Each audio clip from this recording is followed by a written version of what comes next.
At-Tamimi. Amir pakai ain, bukan pakai hamzah. Dia lahir kurang lebih di tahun 55 Hijriah, sekitar 45 tahun setelah wafatnya Nabi SAW. Mari kita baca kisahnya.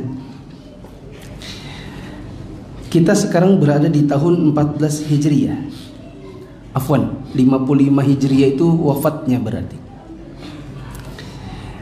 Kita berada di tahun 14 Hijriah, 4 tahun setelah wafatnya Nabi.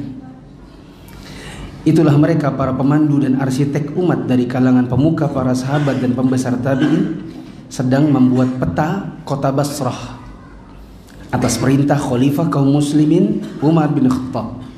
Basrah itu jamaah kota kedua terbesar di Irak.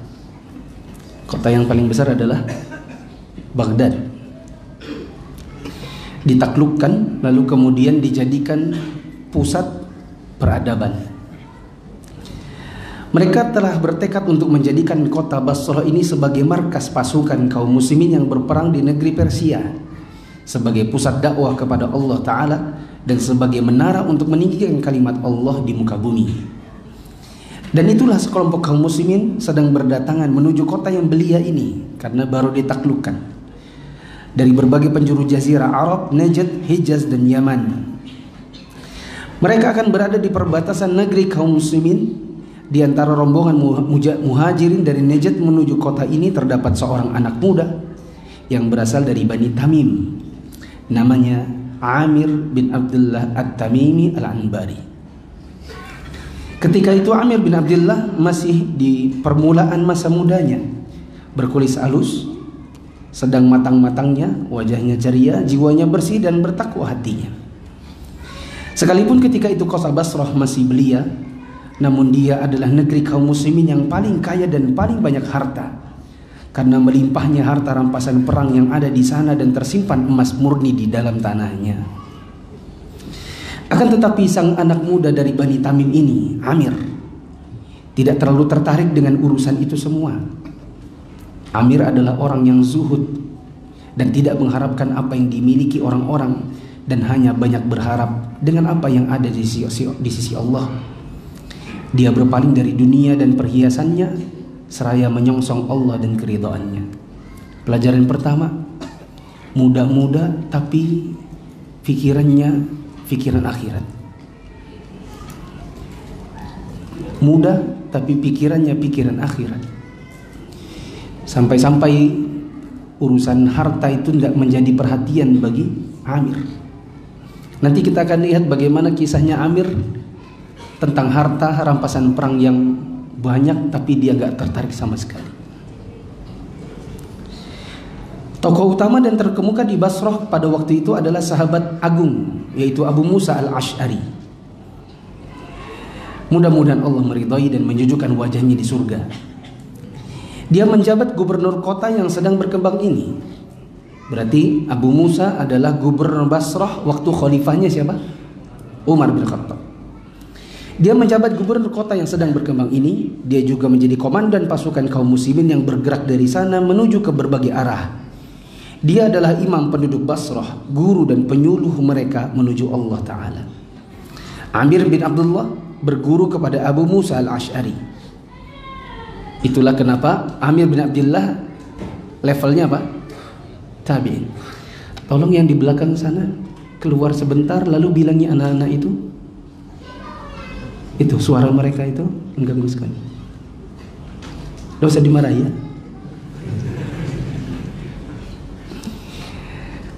Gini jemaah, karena kita sedang baca tabi'in, maka kita harus cari-cari sepanjang perjalanannya dia ini ketemu sahabat yang mana, dia muridnya siapa. Amir berguru kepada Abu Musa Al-Ash'ari, atau nama aslinya Abdullah bin Qais. Abu Musa ini pernah dijuluki Nabi sebagai pemilik salah satu suara indahnya keluarga Nabi Daud.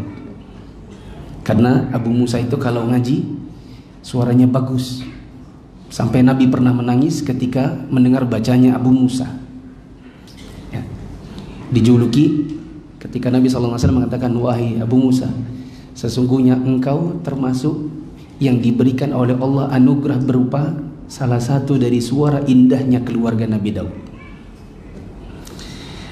Amir bin Abdullah berguru kepada Abu Musa pada saat damai maupun perang. Dia menyertainya di saat rumah maupun ketika bepergian.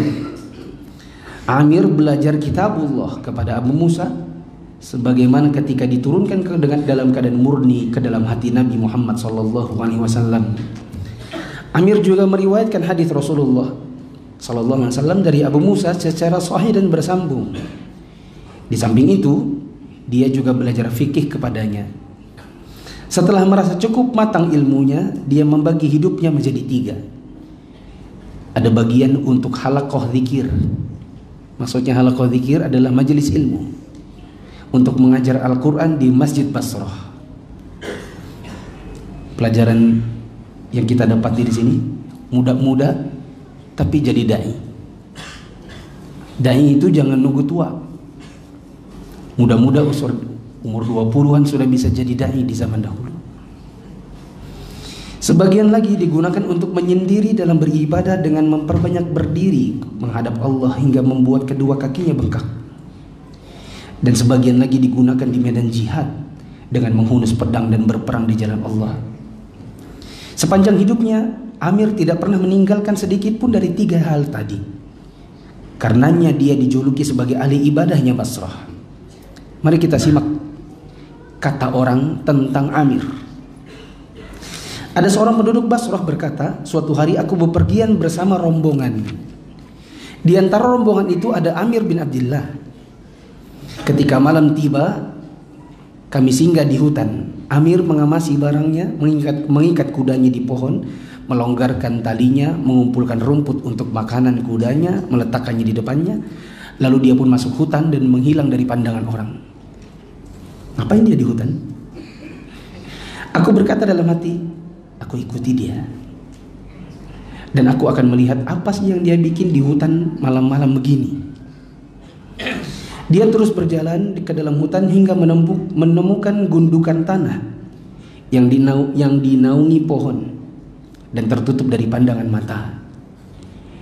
Dia lalu menghadap kiblat dan berdiri tegak melakukan sholat. Aku belum pernah melihat sholat yang lebih bagus, lebih sempurna dan lebih khusyuk daripada sholatnya. Setelah dia melakukan beberapa sholat yang bisa dia kerjakan, dia mulai berdoa dan bermunajat kepada Allah. Di antara doanya, ya Allah, Engkau telah menciptakanku dengan perintahmu dan Engkau jadikan aku berada dalam berbagai cobaan dunia dengan kehendakmu. Kemudian Engkau berkata kepadaku, tahanlah nafsumu. Bagaimana aku bisa menahannya jika Engkau tidak menahanku dengan kelembutanmu, wahai Zat yang maha kuat dan maha kokoh. Ya Allah, sesungguhnya Engkau mengetahui, seandainya aku memiliki dunia ini dan seisinya, kemudian ia diminta lagi dariku karena mengharapkan kerelaan-Mu, tentu aku akan berikan ia kepada orang yang memintanya. Maka berikanlah jiwaku kepadaku, wahai Zat yang maha penyayang. Ya Allah, sesungguhnya aku mencintai Engkau dengan kecintaan yang memudahkanku di dalam menghadapi segala musibah dan membuatku ridho dengan segala keputusan-Mu. Aku tidak peduli karena cintaku kepada Engkau akan jadi apa aku pada pagi hari dan akan jadi apa aku pada sore hari. Orang Basra itu menambahkan lagi ceritanya. Lalu aku mengantuk dan tertidur. Kemudian aku terus tidur dan bangun kembali. Sedangkan Amir ternyata masih berdiri di tempat dia sholat tadi dan masih juga bermunajat hingga subuh. Setelah fajar nampak, dia menjalankan sholat wajib, yaitu sholat subuh. Kemudian dia berdoa, ya Allah, ini subuh telah datang. Orang-orang mulai keluar dan pergi mencari karunia darimu. Sesungguhnya masing-masing dari mereka mempunyai kebutuhan, dan sesungguhnya kebutuhannya Amir di sisi Engkau ya Allah hanyalah agar Engkau mengampuninya. Ya Allah, penuhilah hajatku dan hajat mereka, wahai Zat yang maha dermawan. Pelajaran di sini, doa bukan cuma doa untuk diri sendiri, tapi juga doa untuk orang lain.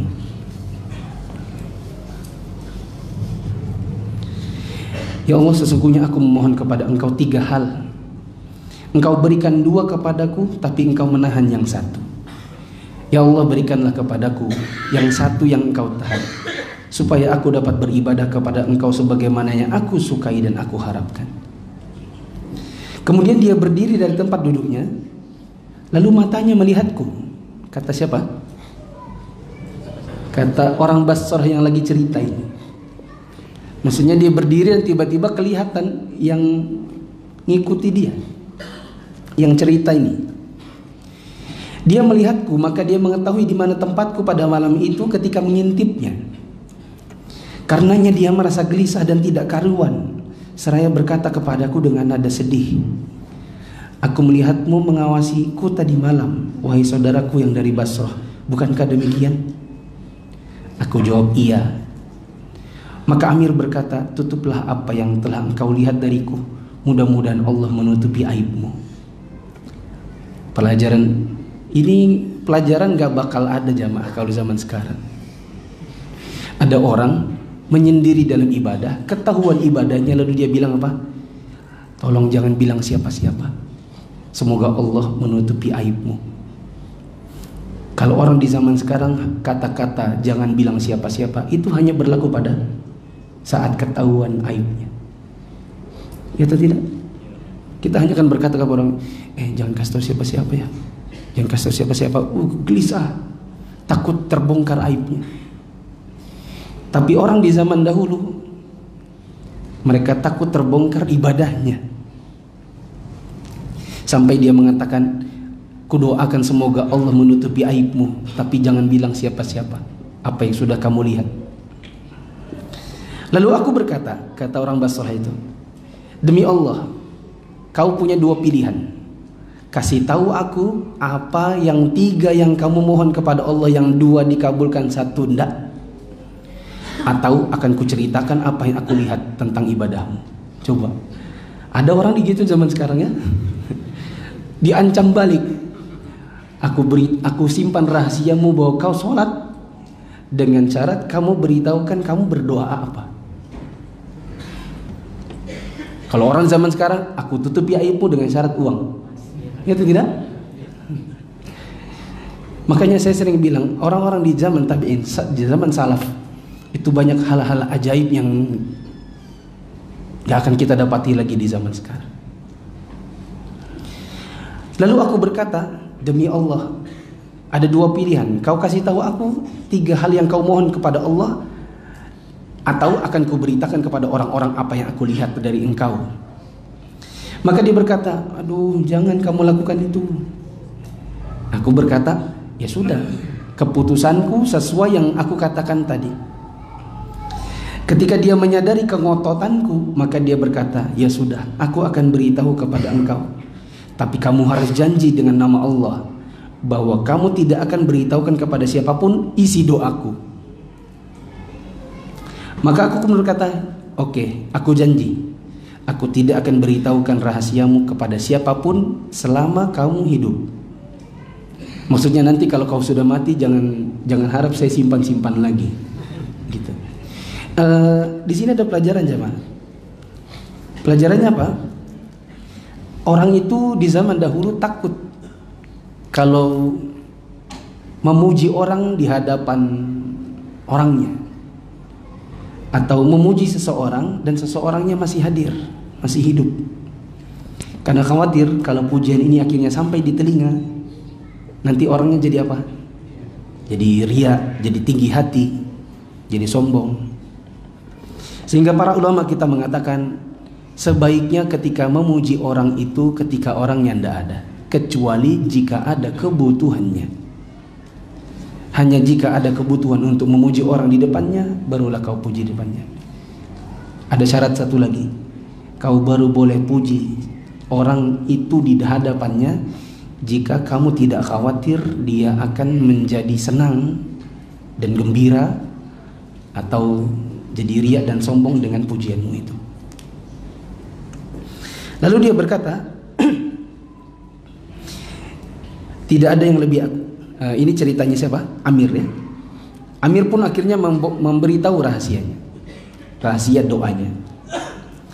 Amir berkata, tidak ada yang lebih aku takutkan pengaruhnya terhadap agamaku selain perempuan. Dan aku memohon kepada Allah supaya Allah mencabut dari hatiku kecintaan kepada perempuan. Lalu Allah mengabulkan doaku. Sampai-sampai aku tidak peduli apakah itu perempuan atau dinding. Ya. Kalau ketemu perempuan itu kayak dinding. Aku tanya, ini kan baru yang pertama. Doa yang kedua apa? Dia bilang yang kedua, aku memohon kepada Allah supaya aku tidak takut kepada siapapun selain Allah. Lalu Allah mengabulkan doaku, sehingga demi Allah, di dunia dan di bumi dan di langit tidak ada yang aku takuti kecuali Allah. Makanya nanti Amir ini kalau dia perang, tidak ada istilahnya dia itu takut mati. Tidak ada istilahnya dia takut di hadapannya ada musuh, karena yang dia takuti cuma Allah, sesuai dengan doanya. Yang ketiga,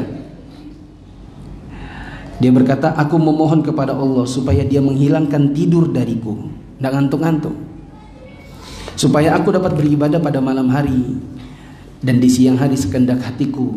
Tapi Allah tidak mengabulkan permintaanku yang ketiga ini. Maksudnya Amir itu juga ngantuk di malam hari.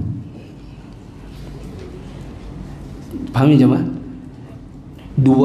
Dua yang dikabulkan adalah supaya tidak terikat sama perempuan, sama apa? Supaya nggak takut dengan apapun kecuali Allah. Tapi yang ketiga, menghilangkan kantuk itu tidak dikabulkan oleh Allah. Orang Basrah itu berkata, ketika aku mendengarnya, aku berkata, sayangilah dirimu, karena engkau kan mengisi malammu dengan sholat, siangmu dengan puasa. Dan sesungguhnya sebenarnya surga itu dapat dicapai dengan yang lebih sedikit dari apa yang kamu perbuat. Dan sesungguhnya neraka bisa dihindari dengan lebih sedikit dari apa yang sudah kamu lakukan. Lalu dia berkata, kata Amir, sesungguhnya aku khawatir bila aku menyesal pada hari di mana penyesalan tidak lagi berguna. Demi Allah, sungguh aku akan bersungguh-sungguh dalam ibadah selama aku mampu untuk mengupayakannya. Jika aku selamat, maka itu rahmat Allah. Jika aku masuk neraka, itu karena keteledoranku. Pelajarannya jamaah, kalau salaf itu tidak memberi ruang kepada dirinya untuk meminimalisir ibadahnya.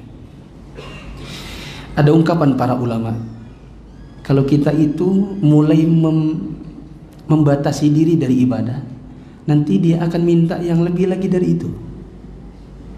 Misal, antum terbiasa untuk mengerjakan sholat qobliyah dan ba'diyah. Ada harinya di mana diri antum berkata begini, udah ba'diyah kan cuma sunnah, udah qobliyah juga sunnah, tahiyatul masjid itu sunnah aja. Ayo bangun cepat, udah jam 5 kurang 10, azan udah 15 menit lagi, sudah 15 menit dari yang tadi, sudah 15 menit yang lalu, 5 menit lagi mau iqamat loh, ayo cepat bangun, nanti nggak sempat qobliyah loh. Maka diri kita berkata, udah qobliyah aja, sunnah aja kok. Ketika ada ruang di hati lalu kita beri, maka biasanya nanti dia akan minta yang lain lagi dari itu. Hingga hari itu antum akan meninggalkan qobliyah subuh. Setelah itu nanti di siang hari antum akan tinggalkan qobliyah zuhur. Lalu antum tinggalkan ba'diyah zuhur. Lalu antum tinggalkan ba'diyah dan ba'diyah maghrib dan ba'diyah isya. Sampai akhirnya nanti hati antum akan berkata, udah ndak usah sholat qobliyah, ndak usah sholat sunnah selamanya, karena kan hadisnya itu yang penting sholat wajib. Akhirnya sholat wajib ini hatinya minta lagi, udah yang penting kan sholatnya sah, di rumah juga nggak masalah. Akhirnya tuh ndak ke masjid. Lama-lama akhirnya dia berkata, sudah bolong-bolong sesekali belum kafir kok. Akhirnya dikurangi lagi sedikit sampai akhirnya nggak sholat sama sekali. Itu diri kita, diberi ruang sedikit, nanti dia akan minta tambah lagi yang banyak. Makanya waktu orang Basrah ini bilang kepada Amir, wahai Amir, kurangilah, sayangilah dirimu. Surga itu bisa dicapai dengan yang lebih sedikit dari yang kau kerjakan. Neraka itu bisa dihindari dengan yang lebih sedikit dari yang kau kerjakan. Apa kata Amir? Aku khawatir aku lalai. Lalu akhirnya aku menyesal di hari di mana penyesalan nggak berguna lagi. Maka pelajaran penting bagi kita adalah jangan biarkan diri kita minta keringanan.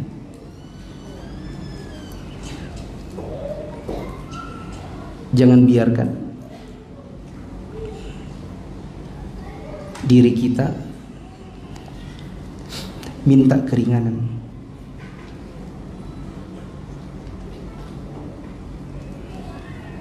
Saya katakan, kecuali keringanan syar'i itu memang datang.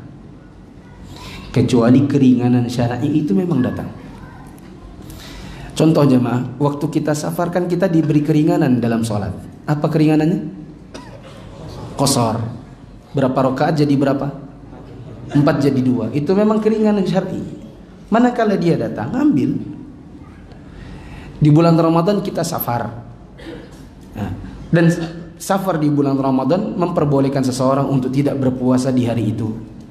Bila memang antum mabuk karena naik kapal, atau mabuk karena naik bis, pusing, mau muntah, akhirnya antum muntah, lalu antum minum karena antum safar, maka ini keringanan syar'i memang datang. Kalau memang antum butuh, ambil. Tapi yang saya maksud ini adalah tidak ada keringanan syar'i datang, antum meminta-minta sendiri untuk diringan-ringankan.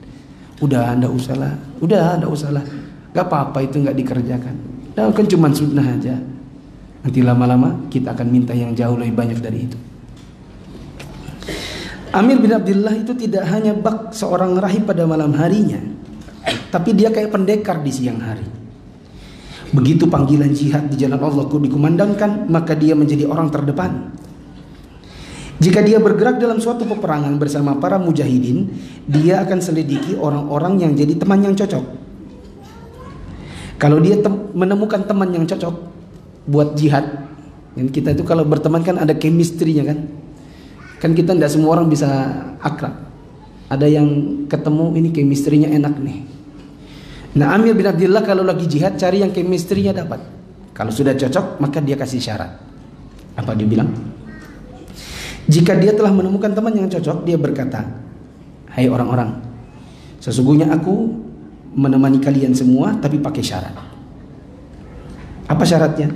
Dia berkata, "Hendaklah aku menjadi pelayan kalian, dan tidak boleh ada seorang pun dari kalian yang mengambil alih pelayananku. Syarat kedua, aku yang jadi tukang azan. Syarat yang ketiga, aku yang bayarin kalian semua sesuai kemampuanku." Coba, ada teman begitu kalau zaman sekarang? Kita berteman dengan syarat.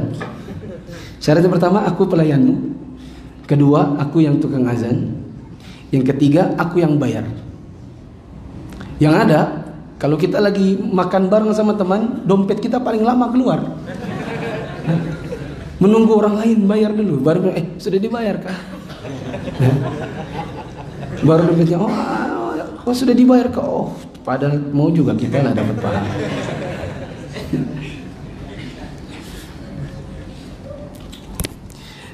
Saya dengan saudara kandung saya 2 orang. Saya dostepan. Saya bilang, mama bapak kan tidak tinggal sama saya. Mama bapak ada rumahnya sendiri. Adik menemani bapak mama, karena ya dia memang serumah. Mama bapak juga mau cucu, sehingga dengan yang adik ada cucu. Jadi serumahan mereka. Saya bilang, karena saya tidak bisa nemani bapak mama, maka saya dostep.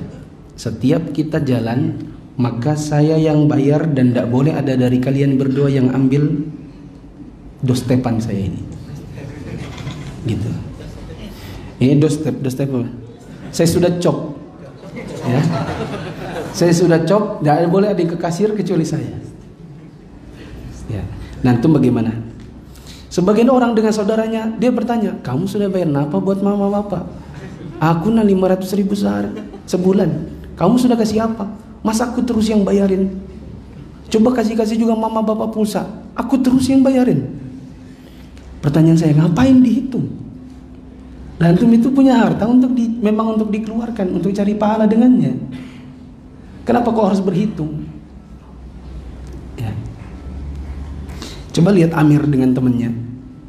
Dia aja dengan temannya berkata, "Aku yang jadi pelayanku dan aku yang bayar." Itu syarat. Masa iya kita dengan orang tua kita tidak bisa begitu?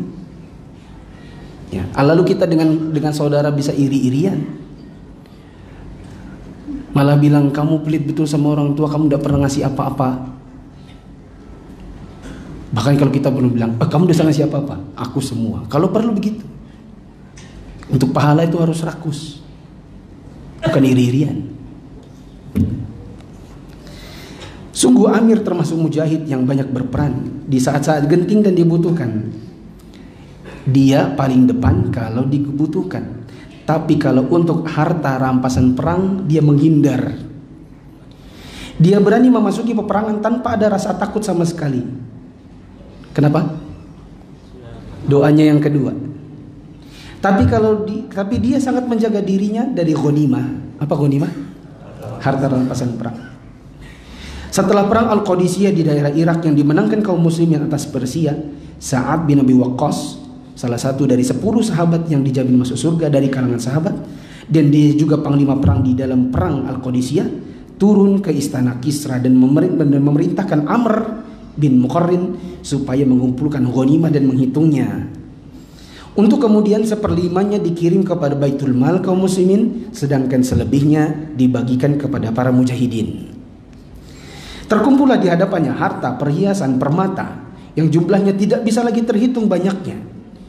Ada keranjang besar dilapisi dengan timah yang penuh dengan bejana emas dan perak yang merupakan perabotan makan raja-raja Persia. Sementara di sana berserak peti-peti yang terbuat dari kayu yang paling indah. Di dalamnya ada pakaian, perhiasan, baju besinya Kisra yang berukir intan dan mutiara. Ada kotak rias yang penuh dengan perhiasan yang paling indah dan mewah. Ada sarung-sarung pedang yang di dalamnya terdapat pedang-pedang yang merupakan warisan para raja-raja Persia secara turun-temurun, dan juga pedang-pedang para raja dan panglima yang dibanggakan Persia sepanjang sejarah. Pada saat penghitungan ghanimah dengan disaksikan dan didengar kaum muslimin, ini penghitungan ghanimahnya didengar dan disaksikan kaum muslimin. Ini kayak kalau kita di zaman sekarang itu seperti penghitungan amplop setelah selesai walimahan. Unding 5 juta, bacok 1 juta, Saripudin 100.000. Hai, ya kan? Semua orang mendengar, yang banyak berbangga diri, yang sedikit dicela. Bahkan saya pernah melihat dengan mata saya sendiri, pas pembukaan kado-kado di salah satu pernikahan sepupu saya, waktu dibuka ternyata isinya wafer selamat. Betul, isinya cuma wafer selamat. Bahkan ada satu amplop yang isinya cuma 5.000. Pas dibuka, isinya wafer selamat. Orang tertawa. Hai. Lalu kemudian masing-masing menceritakan, kira-kira siapa yang bawa tadi? Ya. Padahal mungkin itulah yang dia mampu. Siapa tahu itu makanan malam pertamanya. Ya tidak? Maksudnya dia itu ini buat makan malam pertama suami istri, gitu loh. Main suap-suapan wafer. Apa masalahnya?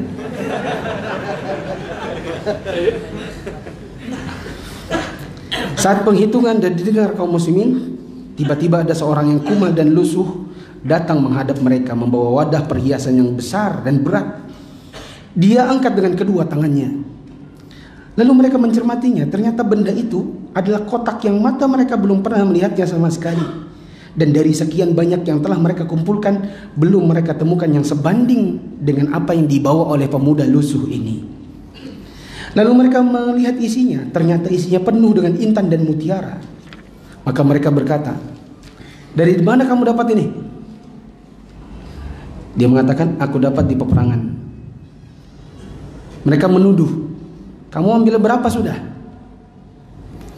Orang itu menjawab, mudah-mudahan Allah memberikan petunjuk kepada kalian. Demi Allah, sesungguhnya wadah perhiasan ini dan seluruh apa yang dimiliki raja-raja Persia bagiku tidak sebanding dengan sepotong kuku. Dan seandainya bukan karena hak Baitul Mal kaum muslimin, aku tidak akan mengangkutnya dari negeri asalnya. Ku tinggalin aja. Gila nggak? Dapat wadah besar isinya intan mutiara. Dituduh orang, sudah kau ambil berapa dari situ? Dia bilang, ini semua isinya bagiku tidak seberapa dibandingkan hanya dengan secuil kuku. Dan kalau bukan karena ada 1/5 yang harus disetor kepada Baitul Mal, niscaya ku tinggal aja. Karena nggak penting bagiku. Lantas mereka bertanya, sebenarnya siapa engkau ini? Mudah-mudahan Allah memuliakanmu. Maka orang itu menjawab, demi Allah, aku tidak akan beritahukan kalian.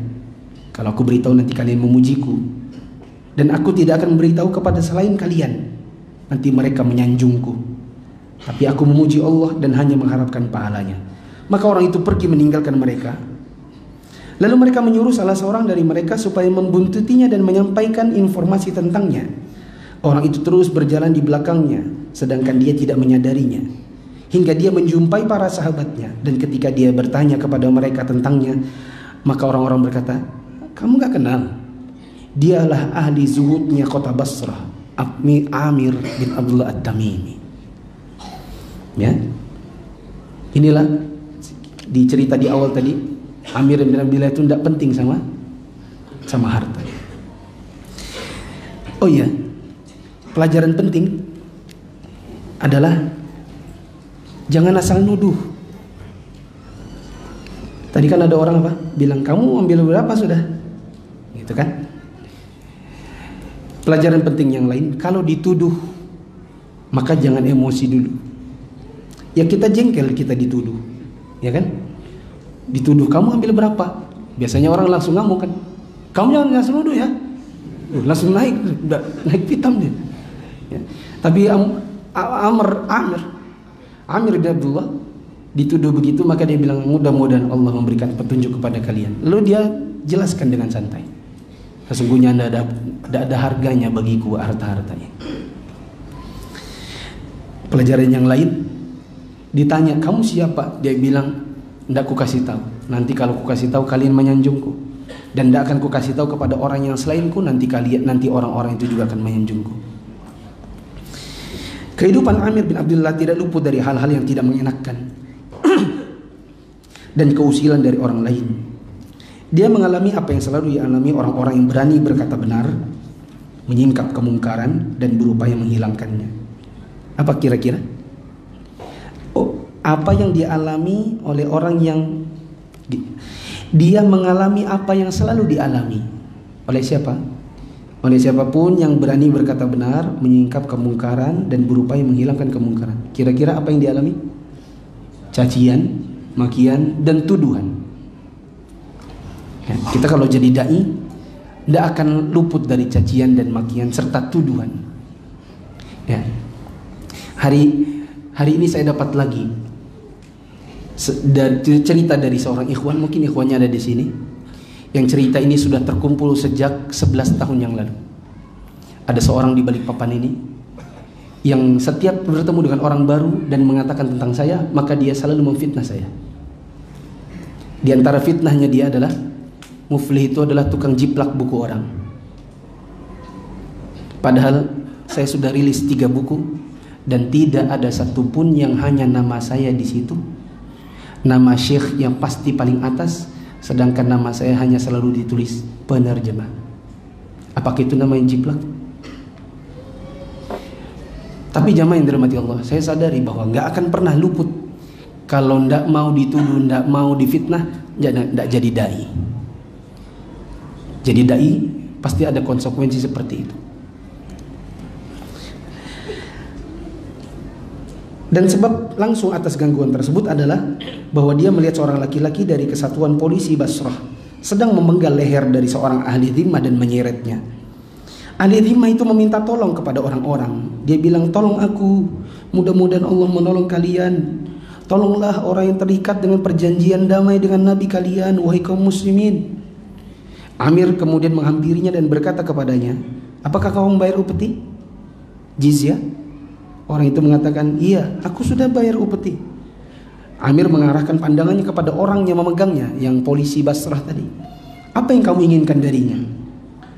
Dia mengatakan, aku ingin supaya dia pergi bersamaku untuk membersihkan kebun Pak Polisi.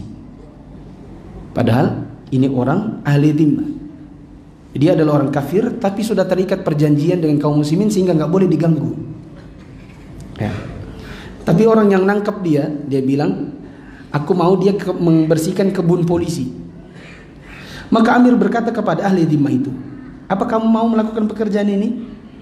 Ahli dhimah itu berkata, tidak, karena pekerjaanku itu pekerjaan itu akan menguras tenagaku dan menyibukkanku dari nafkahku untuk keluargaku. Amir menoleh ke orang itu dan berkata, lepaskan dia. Orang itu mengatakan, aku tidak akan melepaskannya. Karena ngotot, Amir meletakkan kainnya kepada orang ahli dhimah itu dan berkata, demi Allah, perjanjian Nabi Muhammad tidak akan dilanggar selama aku hidup.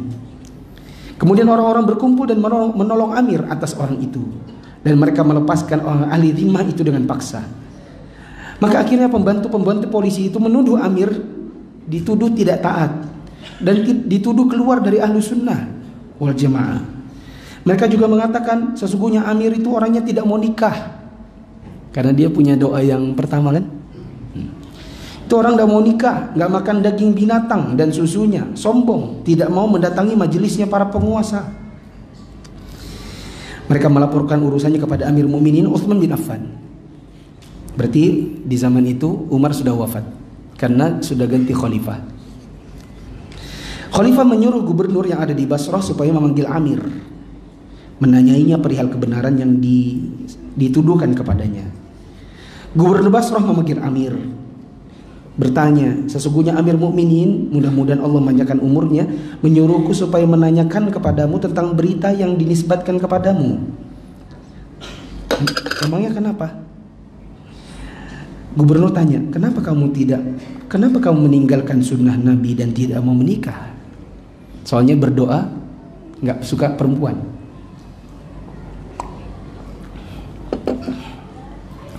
Capek juga bacanya. 8 lembar sudah. Lanjut ya. Kok kamu tidak mau nikah, meninggalkan sunnah Nabi? Amir menjawab, ini dari tadi juga bergelayut di pikiran saya. Kenapa dia tidak mau sama perempuannya? Padahal itu kan sunnah Nabi. Kok dia berdoa begitu gitu loh? Nah, ini jawabannya di sini berarti. Amir menjawab, aku tidak menikah bukan karena membenci sunnah Rasul. Aku bersaksi bahwa tidak ada metode rahib kepastoran yang tidak menikah di dalam Islam. Akan tetapi saya ini manusia yang melihat dirinya hanya memiliki satu jiwa yang telah diabadikannya kepada Allah, dan khawatir kalau nanti dikalahkan oleh seorang istri. Berarti dia nggak mau nikah itu karena takut, bukan takut istri, takut ibadahnya jadi hilang karena nikah. Seperti antum-antum. Saya bilang di setiap majelis saya bertahun-tahun yang dulu, setiap ada bujang nikah, insya Allah dia yang kemarin ada di depan, setelah itu dia di belakang, atau dia di luar, atau bahkan dia nggak datang sama sekali. Itu ikhwan-ikhwan yang jomblo yang udah nikah, Seftian mana? Ada di belakang, biasanya dia di depan. Nah, biasanya dia kameramen, ya. Tapi dia tersibukkan dengan istrinya, sehingga dia pun terlambat sholat maghrib, ada di luar, lalu kemudian dia kesini, supaya kan nanti kalau saya cari dia ada, gitu kan? Ngaku aja.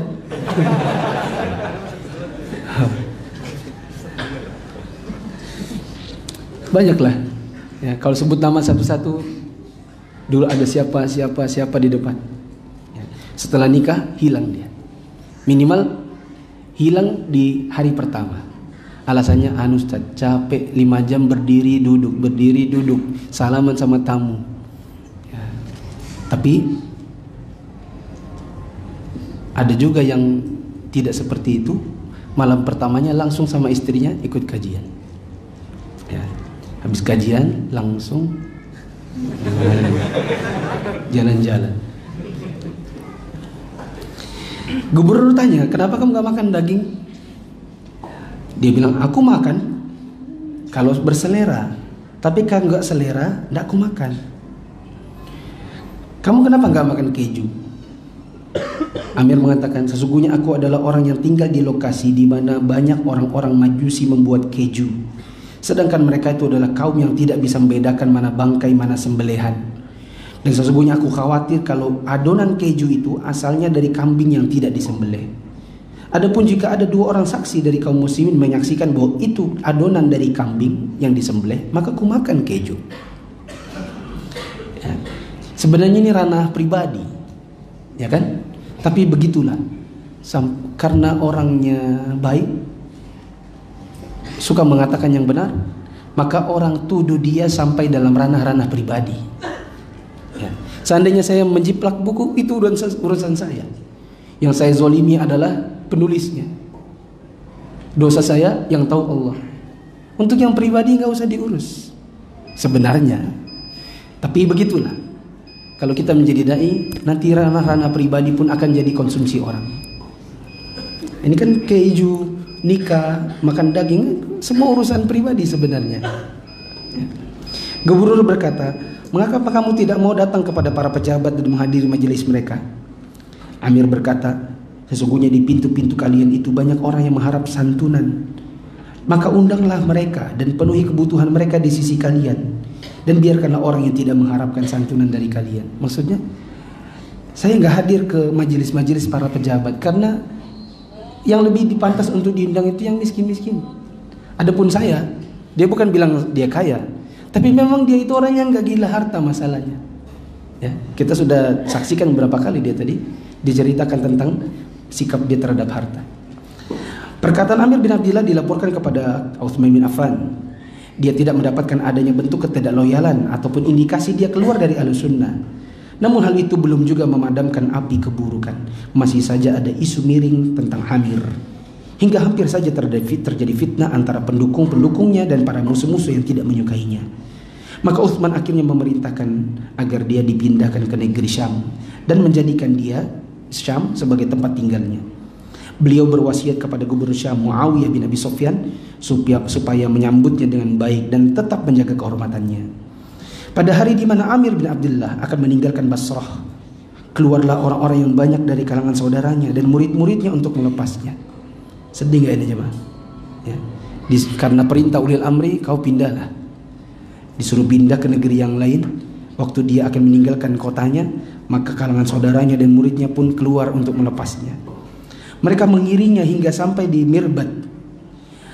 Di sana Amir berkata kepada mereka, aku akan berdoa, maka aminkanlah doaku. Maka orang-orang pun berkonsentrasi kepadanya, hening dan mata mereka tertuju kepadanya. Dia angkat kedua tangannya lalu berdoa, ya Allah, siapa saja yang mencari dan memfitnahku hingga menyebabkan aku keluar dari negeriku dan memisahkan antara aku dan sahabatku, ya Allah, aku telah memaafkannya.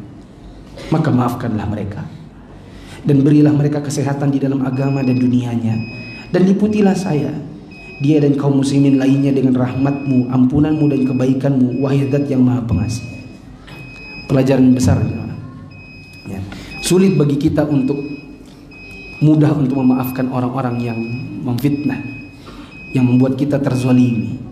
Tapi contoh para salaf, mereka memaafkan orang-orang yang membuat mereka terzalimi. Ya. Dan ini tentu susah, kecuali dengan latihan. Kemudian dia mengarahkan kendaraannya menuju negeri Syam dan terus berjalan. Amir bin Abdillah menghabiskan sisa umurnya di negeri Syam dan memilih Baitul Maqdis sebagai tempat tinggalnya. Dan dia memperoleh perlakuan yang baik, penghormatan dan santunan yang layak dari gubernurnya, yaitu Muawiyah bin Abi Sufyan radhiyallahu anhuma. Ketika dia sakit yang menyebabkan dia meninggal, sahabat-sahabatnya datang menjenguknya dan mendapati dia sedang menangis. Mereka bertanya, apa yang membuatmu menangis? Engkau adalah orang yang berlaku begini dan begitu, maksudnya orang yang baik. Dia mengatakan, demi Allah, aku menangis bukan karena memikirkan dunia atau takut mati. Aku menangis karena jauhnya perjalanan dan sedikitnya bekal. Dan aku telah berjalan di antara jalan naik turun menuju surga atau neraka, dan aku tidak tahu kemana akhirnya aku berada. Akhirnya dia menghembuskan nafas terakhirnya, sedangkan lisannya basah dengan zikir kepada Allah.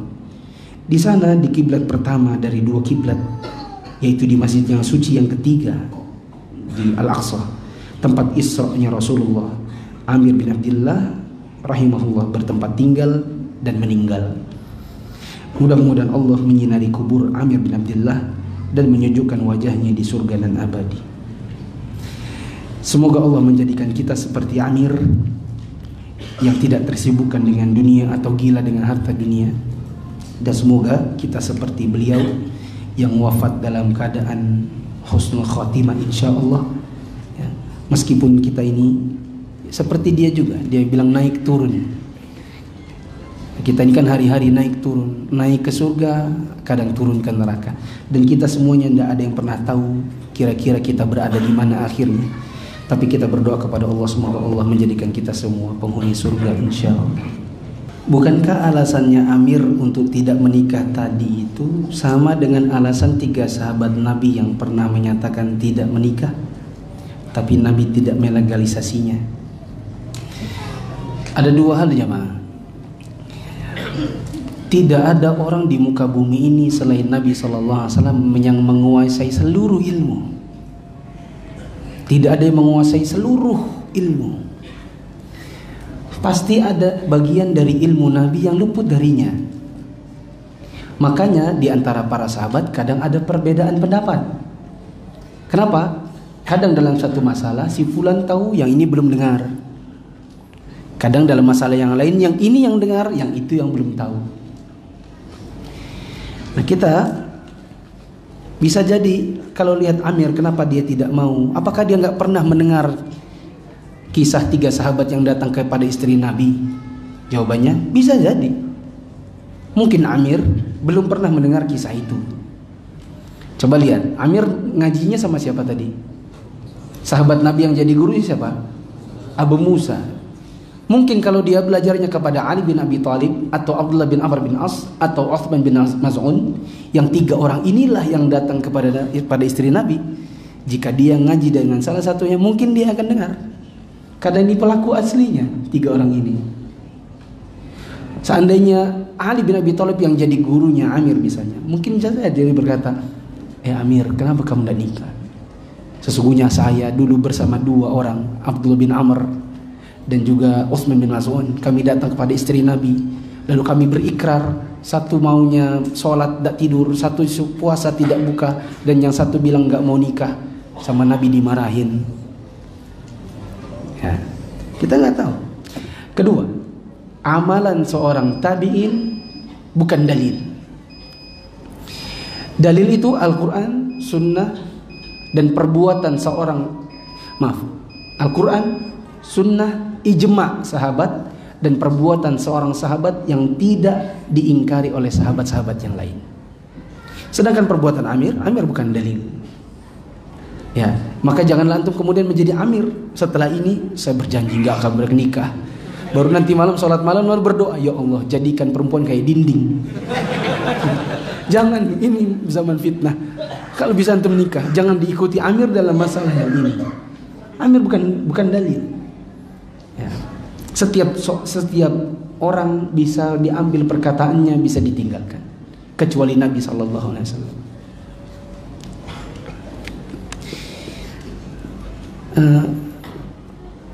Ada rangkaian doa yang indah dari para ulama, sahabat, tabi'in. Bagaimana kita merangkai doa yang indah, Ustaz? Itu butuh sense of art, ya. Butuh jiwa seni, ya. Merangkai kata-kata ya kepada Allah itu memang butuh seni. Untuk orang yang tidak terbiasa mungkin akan susah. Sebenarnya yang terpenting bukanlah soal keindahan kata-katanya.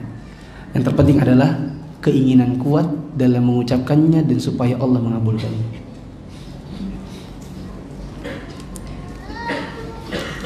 Ustadz, mengapa tidak makan keju dan daging menjadi tuduhan keluar dari Ahlussunnah wal Jamaah? Jamaah ada yang tahu? Ada yang tahu? Nanti saya kasih hadiah. Ada segepok tisu di sini. Tahu? Jawabannya, yang dituduhkan kepada Amir dia keluar dari Ahlussunnah bukan karena dia nggak makan keju dan nggak makan daging, tapi waktu dia belain ahli dhimmah yang ditangkap sama polisi, lalu anggota polisi itu nuduh dia nggak taat kepada ulil amri. Jadi itu duanya bukan karena dia tidak makan daging, tidak makan keju, tapi karena dia waktu itu belain orang kafir yang ditangkap sama polisi, padahal orang kafir itu sudah bayar jizyah dan dia tidak mau mengerjakan perintahnya polisi itu. Ya, maka ini harus jeli juga membaca kisah. Sabar ya. Saya ikhwan baru hijrah Ustadz, doakan agar istiqomah. Semoga antum istiqomah dan semoga kita semua istiqomah sampai tua. Di kerjaan saya sistem kerjanya shift-shiftan. Sesekali kalau saya habis masuk malam jam 4 ya, jam 11 malam pulang jam 7 pagi. Saya sering tertidur sampai waktu asar. Dan sholat zuhurnya saya jamak takhir. Apa boleh? Tidak boleh. Tidak boleh. Karena kalau antum pulang, antum tidak punya hajat kecuali sekedar tidur dari jam 7 sampai jam 12. Apakah nggak cukup? Cukup. 5 jam cukup? Cukup sebenarnya. Antum wajib pasang jam maker per 5 menit. 12, 12.05, 12.10. Dan tidak boleh di snooze. Tidak boleh. Snooze tahu kan? Di sebentar dulu nah itu nggak boleh begitu. Antum wajib bangun dan nanti kalau sudah selesai sholat zuhur baru tidur lagi.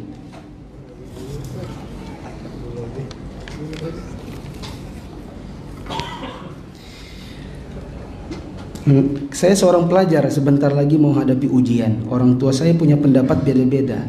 Kalau ayah saya ingin saya kerja, ibu saya ingin saya nikah. Kalau saya sendiri ingin kuliah. Yang mana Ustaz? Antum laki apa perempuan ini? Enggak lihat. Mana orangnya? Mana antum? Laki apa perempuan? Karena kalau perempuan bisa jadi saya suruh nikah. Kalau dia laki bisa jadi saya suruh kerja atau saya suruh kuliah. Nah, yang mana yang antum ambil? Istikharah. Minta Allah pilihkan yang terbaik. Ya, tapi saya butuh lagi tahu antum orang tuanya kayak apa, kerjanya apa. Ada yang orang tuanya nggak mampu, makanya orang tuanya bilang sudah nak nikah aja sudah, dosa kuliahnya mama bapak nggak mampu. Nanti siap dari mana kamu biayain kuliahmu? Ya nggak tahu kan mama jual motor kan, jual motor kan. Enak aja ngomong. Jadi tergantung keadaan. Ustadz mohon nasihatnya buat keponakan ana di tempat akhwat. Kebetulan ikut kajian ini, sholatnya jarang-jarang, buka jilbab, buka tutup jilbab, masih mendengarkan musik. Mbak. Kata Nabi SAW, Mbak, Inna ra'aitukunna akthar ahli nar. Sesungguhnya aku melihat kalian perempuan itulah yang paling banyak masuk dalam neraka. Maka perbaiki sholat Anda ya. Apakah tidak tersentuh Anda dengan pemuda-pemuda? Biasanya kalau begajulan itu laki-laki, ya tidak? Kalaupun ada yang nakal tidak sholat itu biasanya apa? Laki-laki ya.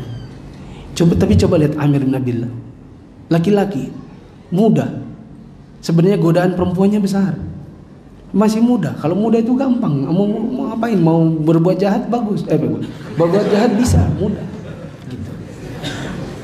Masa kita yang perempuan tidak ada kesadaran sama sekali kalah dengan laki-laki?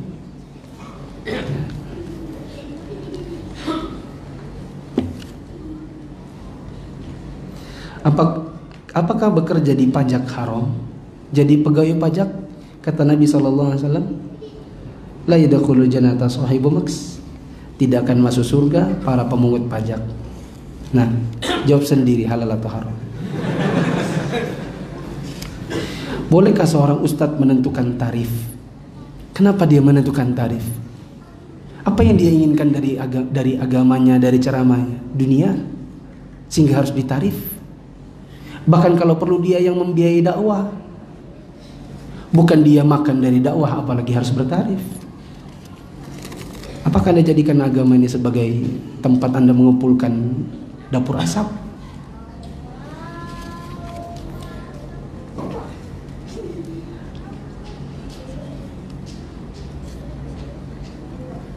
Bagaimana cara meninggalkan soft sholat dalam keadaan batal, sedangkan jamaahnya padat dan pintu keluarnya di posisi belakang?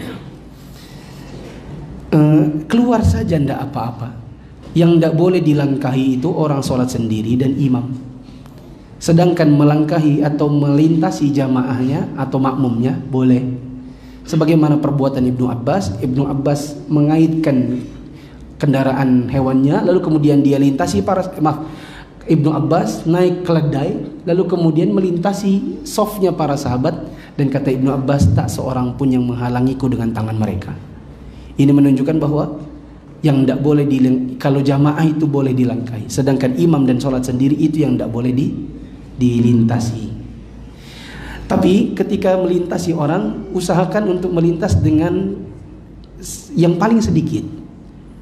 Kalau pintunya hanya ada di belakang sana, kira-kira yang antum lintasi ada banyak, ya lintasi ini satu banyak. Dan kalau ke sebelah sini hanya sedikit, maka cari yang paling sedikit.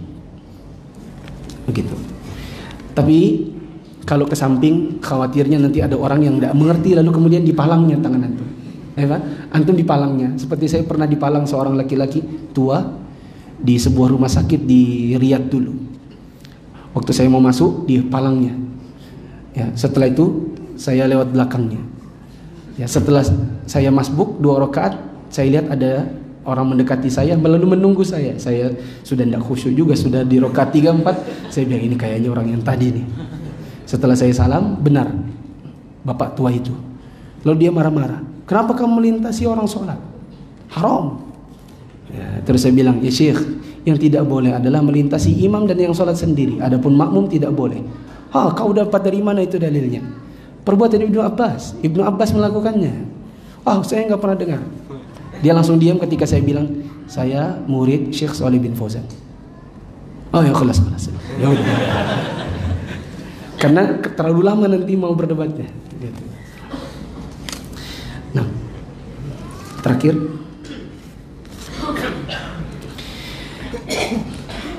tolong nasihat teman ana. Kebetulan mereka berdua hadir di kajian ini. Mereka itu sudah lama ta'aruf.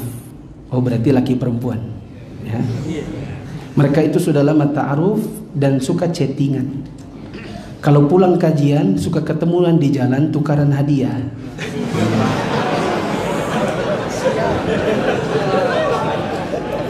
Saya sebagai teman malu. Saya juga sebagai guru malu.